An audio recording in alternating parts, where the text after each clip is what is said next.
The Muay Thai Roundhouse explained in a little bit more detail. Right now, people's basic understanding is we'll be in a stance, step the foot out, so on a ball of your foot, you're going to pivot on the ball, hip in your shoulder, turn over at the same time, almost like you're like a door. This left side's the hinge, and your body turns in.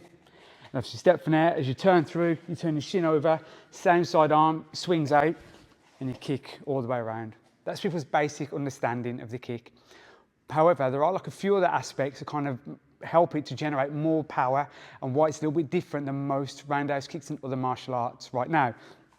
Try to think of it, whatever you're trying to hit is in front of you, right? So all your techniques, your body weight has to go forward slightly. Obviously straight punches are quite easily, and obviously any kind of technique that's going in that direction is easy to explain. But if you try and think of ones that are going around, like take the hook for instance, when you're hooking, I don't want to kind of twist over. So as I fire the hook, I still turn in, but I stay quite centered. So obviously I want my weight to be traveling with the punch. Same you're doing like your elbow. I'm not elbowing round this way, so I'm going towards, you're going in. Yeah, so my body weight's going forwards. It's no different to when you're firing the roundhouse kicks. My roundhouse kick isn't simply going around, you want to come forwards. Okay, so my hip pushes in.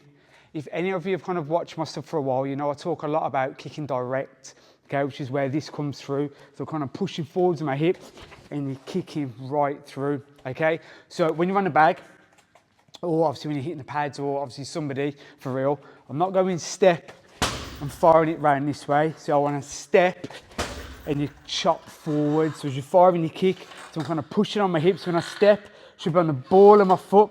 You're going to drive off the ground and you're kicking towards, okay?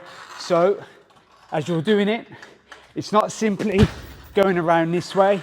So on a step and you cut in with that kick. So if you look at the mechanics of my hip, so I'm not coming round this way, I'm coming direct and I'm pushing in, and that's where the little bit of extra power comes from.